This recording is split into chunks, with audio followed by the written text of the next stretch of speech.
I have, well, I want to say a couple of people with me, but I'll just say a couple of friends with me here today, because you can see that one of them is therapy dog Molly, and she is here with her handler, her partner, and I'm going to say her daddy, Chaplain Ron Leonard, and they're going to talk to us about so many different things. We're going to talk about peer support, police officer support, faith-based support, and of course, what does a therapy dog do for American law enforcement? So, Ron Leonard, welcome to the show. Thank you. It's great to be here. So, first, let's talk about you and your background and how you came to do what you do and how Molly came into your life, too. Sure, be glad to. Molly and I were actually, Marilyn and I met in Memphis, Tennessee, and we married almost 28 years. I'm retired military. Marilyn is retired from a Christian organization called Lifeway. And we moved to Nashville, and a friend of mine who is now passed on, a commander in the Nashville Police Force, said, what do you think would be great would be a chaplain? Because, I grew up with stigmatism, so you would never want to give me a gun. And so he said, but what you do as chaplain is just as important as a man or woman who carries a gun. So that got me excited. And so he started taking me around. He started taking me around to everything. And he started, can you still see Molly? I'm sorry. Oh, yeah, no, she's fine. Let her relax. She's fine. Okay. He started taking me around, and I started getting an interest in becoming a chaplain. And so I went through the process, became a volunteer chaplain for the greater Nashville area, not only with the Nashville Police Department, but other agencies around the area. And I also briefly served as a volunteer chaplain with the TBI, which is the Tennessee Bureau of Investigation, right, before we moved to San Antonio. And so I had the opportunity to really go out on calls with them, seeing really what they were doing. And then Molly, we had lost our Gabby to kidney failure, and we found Molly. Molly was left out in 18-degree weather to die with her mom. And a man found all four of the dogs and Molly and brought them all home and said, and his wife said, I love it, but you're taking those dogs to a rescue tomorrow. So they went to a rescue, and we rescued Molly, and Molly actually rescued us. And we brought her into our house. We trained her for a couple of years. And then at 2 years old, she became a certified therapy dog through the American Kennel Club. And Molly has now been over 5,000 visits. She has visited police roll call. She was involved in the tragic Waffle House shooting. She was involved in the Mayfield, Kentucky school shooting, in the EF3 tornado, and other things to where she was involved in. So Molly has been one busy girl. Well, and I love that because I love that she's a rescue dog. Dogs are near and dear to the heart of the National Police Association anyway. And we firmly believe in rescuing a dog. And, a lot of people think that, you have to have some purebred dog to make a good therapy dog. Talk about that a little bit, because the pounds are full of good dogs like Molly, aren't they? Of good dogs like Molly, and you do not have to have it. I mean, there are certain temperaments in a dog that make them a good therapy dog.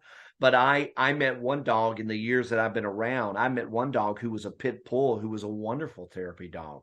A dog is taught how to be mean. A dog is taught how to be nice. It's just like raising children. You teach them how to be nice, and it's the same way with Molly. So any dog will work if they get with the right training. I encourage them to take them through either PetSmart, Petco obedience training. They have tremendous trainers there that will take them through. And that's what Molly did. And Molly just became a good therapy dog.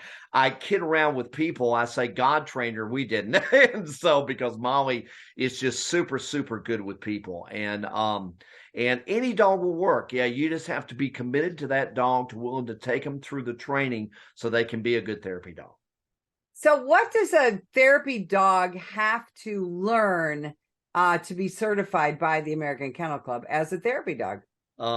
A therapy dog needs to be good with children, has absolutely never bitten anybody, and basically good on their shots. They're up on their shots, and and just just basically good with people. Molly is extremely good with children. We got that tested when we were at our church once, at a Down syndrome child, precious Scotty. He came up and slapped Molly right in the face, and Molly kind of looked at me and said, "You better get that boy away from me." But Molly did not react, and that's how a therapy dog has to be, even in a hostile situation. A therapy dog needs to be able to react calmly, and that's what we ask: is that the dog be good with children, good with people, and absolutely has never bitten anybody. Now, American law enforcement is, I know, near and dear to your heart, and Yeah. you spend a lot of time and have gone through a lot of training to be able to help the hearts and minds of law enforcement, right? Sure. Yeah, I have. I've had the opportunity over the last 16 years now to get to know them. And I understand that law enforcement, and Betsy, you and your husband can go back as retired people, that you're just people who carried a gun, but when you went home, you were family folks just like everybody else. You had dreams, you had visions, you had children that you raised, and everything like that. So a policeman is just commissioned to carry the law. I love coming from a biblical worldview. I love coming from Romans 13 that says, I don't need to fear the law, and he doesn't carry the sword in vain. And that's really true, because a law enforcement officer is a normal person with an extraordinary responsibility to the community. And so I try to treat them as just normal people. Yesterday, I was just out with a few. I mean, when they see my car, they wave, "Chaplain, come over here. Where are the goodie bags?" And everything. They're just normal people. And as you know, 90 to 95% of all calls are just normal social work calls. It's only about 5 to 10% that actually becomes pure terror, and everything. So a law enforcement officer deals with things that we don't have to deal with, but at the same time, is when they get off work, they're just a family person like anybody else. So when you and Molly go to a police organization after a horrible event, whether Sure. it's a natural disaster, a riot, a horrible shooting, Sure. like a horrible mass shooting, what Yeah. are some of the things to walk us through some of the steps that you go through? Where you go? Okay. Well, we would the last time we went to was probably the most recent, was a few years ago when Louisville had those officers that were killed, and we went to their 911 dispatcher, and all the officers showed up, and we just let Molly be the dog. We let Molly do what he says. She went around, started greeting people. Molly is trained to know how to go greet people, how to lick on people. And we had several officers that just sat down with Molly and cried on the dog because they were that upset. We went to Waffle House shooting, and I remember people just came and wept on the dog and everything. They really did, because they were just so we just let the dog be the dog. I pretty much try to step out of the way and just let Molly do her thing and stuff, because Molly's the star, not me. So I really try to bring her in, and she gives that cutting edge that we're able to go in. Now, if they ask me questions, I'll talk to them, I'll pray with them, but pretty much I let Molly do the work. I call it the moment of presence, the moment of silence. Just be quiet and let the dog be the dog. And that's what I try to do. Now, your experience in the military, has that been helpful in dealing with police? Yes, it has. I was actually a cook in the military, so I went everywhere. And when I sneezed, I was deployed in the Navy during Operation Desert Storm and Desert 1 and 2. During Operation Iraqi Freedom, I was in the National Guard, and I retired in 2004 from the National Guard. And so it's being in the military, it had me a chance to get to know people from a different standpoint, being all over the world, visiting 12 countries and seeing war firsthand. I had the opportunity to, when I came out of that, to be able to know kind of what the policemen are going through, because they're actually paramilitary. So, it was neat to be able to see that, what they go through. Betsy, I've heard it said, and this is true, and you've heard it too, over a 20-year period, a police officer, man or woman, will see almost 300 traumatic events over a 20-year period. Now, if they go 30, they're going to see more. And so these kind of events are the ones that really just just really get to them and everything. And that's why the suicide rate is so high and everything. Well, and let's talk about that. Let's talk about police officer mental health, because Sure. that's something that you're very involved in. Now you have been through peer support training. Yes. talk about the importance of peer support for police officers, especially police officers who've been involved in a trauma. Yeah, it was, like I said, I mentioned earlier, Michael Mata, who's one of the regional directors for the Texas Law Enforcement Peer Support, which has actually been appointed by the governor. So these guys go around, the home office is in Dallas, and they actually go around and train in peer support that it's okay not to be okay. So when I went through that, it was a long 2-day seminar, and I learned just different things about it. And obviously, we do cooperate with Copline, which is a tremendous organization that uses peer support counselors, which are cops that have actually at least had 5 to 10 years of experience in there. So they have the opportunity to be able to talk to them. Peer support is very important. I mean, a cop needs to be able to talk to somebody that they know that they can trust. When I have trained chaplains in peer support, I've often said, you lose the trust of a police officer, you'll never get it back. And that's really true. And so I said, never lose that trust. What they tell you is in confidence, and they mean it in confidence. Obviously, if it has nothing to do with the law, is what I'm talking about. But you just have that confidence. So I'm able to talk to these policemen, and they open up to me, but they will more easily open up to a police officer. So sometimes I will direct them to Compline. I'll direct them to other officers, and I'll just step out of the way and say, if you need me, I'm here. But I think you need to talk to this officer's here. He knows what you're going through. I don't do it daily. And so, peer support is very, very important, not only for the chaplain, but for the whole police force. Yeah, you're absolutely right. In fact, you partner with Copline. Yeah. Tell people what that is, because I have a lot of retired retired law enforcement friends who are involved in Copline. Yeah, Copline was started, I think, by just over first name Stephanie. I think it was started by Stephanie, and it's an organization where it has an 800 number that people can call and talk to a certified officer. It will be an officer. It will be a retired officer, or it could be an active duty officer, and they will be able to talk to them and share their problems and everything like that. And it's an opportunity for them just to be able to open up before they get to the point of wanting to commit suicide. And obviously, it's like somebody said, out of every officer that's killed in the line of duty by gunfire or by wrecks or whatever, we have 3 officers that are actually killed by suicide. So, the statistics can vary, but that's pretty much close to where we get at and stuff like that. And so it's just, and I think this really got me interested when I found out that 22 vets every single day commit suicide in the United States. And so when I found that out from the military standpoint, I said, man, what's happening in the police standpoint? And so that's when I started looking at it and seeing, and it's a real issue, and Copline keeps up with that. And sometimes they don't mention the names because the names are not mentioned, but they keep up with what's going on. So peer support is very important for people. I know that we pass out those goodie bags, and with those goodie bags, we put a Copline thing in each one that they get. Talk about the goodie bags that you and your wife and Molly give out. Okay, these are the goodie bags that we give out. And it's got a lot of information in it. It actually has a book in them for them to read. It's got the "In God We Trust" blue decals, and it's got the Copline information in it and other information that they may need that they want to do. And obviously, I drop some of these off to the substations, but we actually go out into the field and hand these to our officers. We have, over the last 7 years, we have given out over 2,500 of these goodie bags, and we're just about to approach 3,000. So we're excited about putting those. So that's what we do with our goodie bags and everything. Well, and I know the cops must love. Oh, they love them. Oh, yeah. They call me the goodie bag chaplain. So I just, so they really do enjoy. And my wife came up with this idea, and so we started doing it, and it has really taken off. And it's been a great resource. We've been able to do it. So you talk to a lot of cops every year, and what are you hearing from the side of, for almost 3 years now, we've had this vilification and demonization of American law enforcement.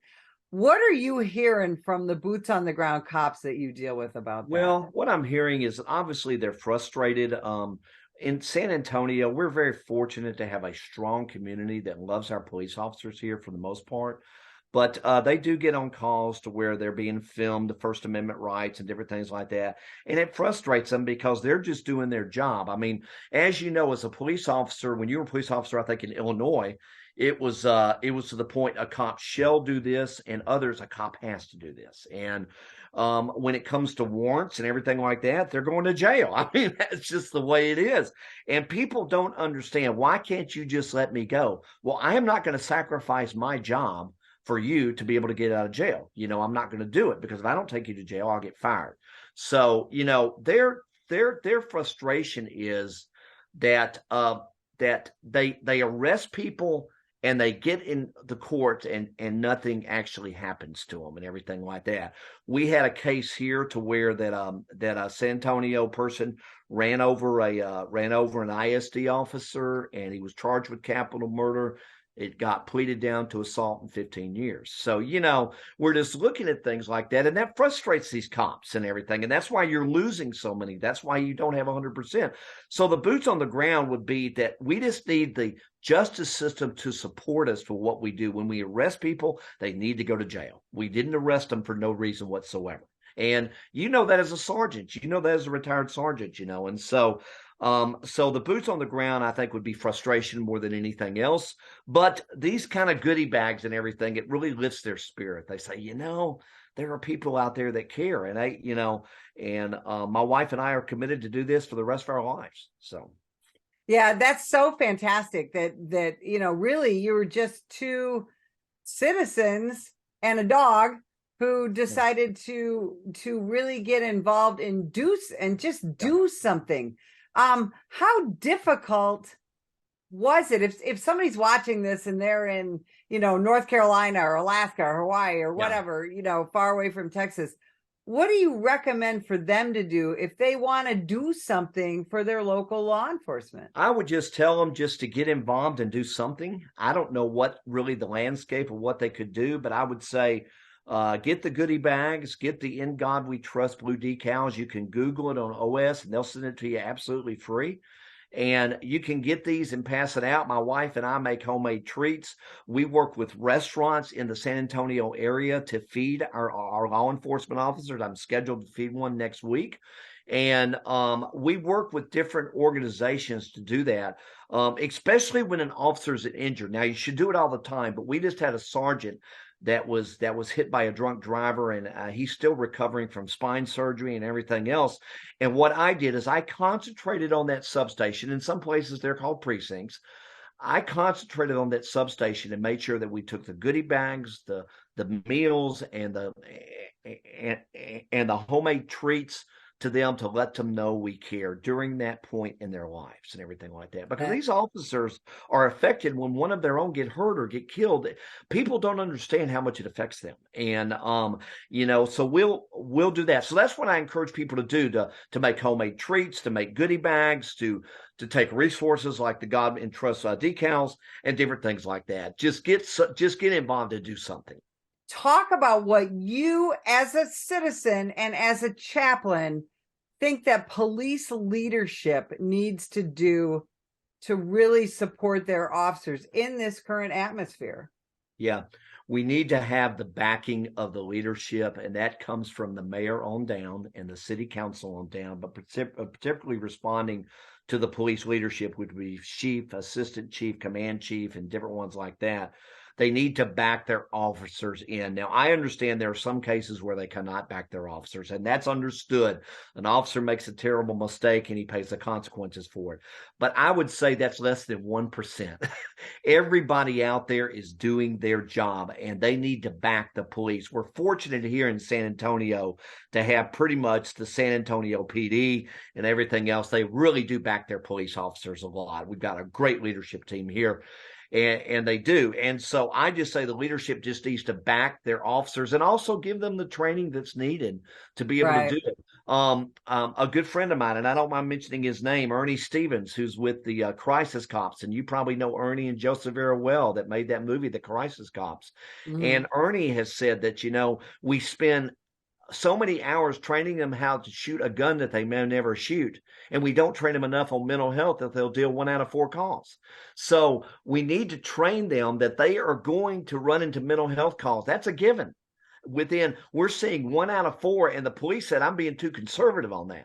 1 out of 4 is at least a mental health call. And as you know, mental health calls can be some of the most dangerous calls in the world. So they need training, and I just encourage them to do that. I'm partnering with that Ernie and Joe Crisis. They made the film free available through 2024, and I'm partnering with them to get that film out nationally so that others can see it and show it to their organizations. That's fantastic. So we have less than a minute left. Where Sure. can people find you, your website, your social media? Yes, great. Social media would be if they just want to do just Ron Leonard on there, they'll be able to find my Facebook page. And if they want to go to Operation Safety 91, that's www.os91.com. That's www.os91.com.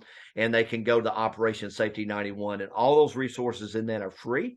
And they can do that and, be able to get to that. And most of all, I just ask people, do something, make it matter. I want to matter. And absolutely. Always lay it back down again. You guys sure do. We appreciate what thank you. And what Molly does. And if you would like more information about the National Police Association, visit us at nationalpolice.org. Ma'am, put the gun down! Put the gun down! Last year, law enforcement officers were involved in hundreds of thousands of use-of-force incidents. A use-of-force incident is when an officer must use nonverbal tactics to gain control of a dangerous situation. Put the knife on the ground. In many cases, officers have no choice but to use force when a suspect doesn't comply with a lawful order. Use of force is always ugly. No one likes it, especially police officers. Together, we can help de-escalate these dangerous encounters. Help police officers by complying with their lawful orders. Don't attack, attempt to disarm, or flee from an officer. Use of force is an officer's last option. Most incidents can be avoided by not resisting arrest. If you feel you've been wrongfully detained by a police officer, then seek a legal solution after the encounter has been resolved. Let's keep everyone safe. Comply now and complain later. Ma'am, put the gun down! Put the gun down! Last year, law enforcement officers were involved in hundreds of thousands of use-of-force incidents. A use-of-force incident is when an officer must use nonverbal tactics to gain control of a dangerous situation. Put the knife on the ground. In many cases, officers have no choice but to use force when a suspect doesn't comply with a lawful order. Use of force is always ugly. No one likes it, especially police officers. Together, we can help de-escalate these dangerous encounters. Help police officers by complying with their lawful orders. Don't attack, attempt to disarm, or flee from an officer. Use of force is an officer's last option. Most incidents can be avoided by not resisting arrest. If you feel you've been wrongfully detained by a police officer, then seek a legal solution after the encounter has been resolved. Let's keep everyone safe. Comply now and complain later.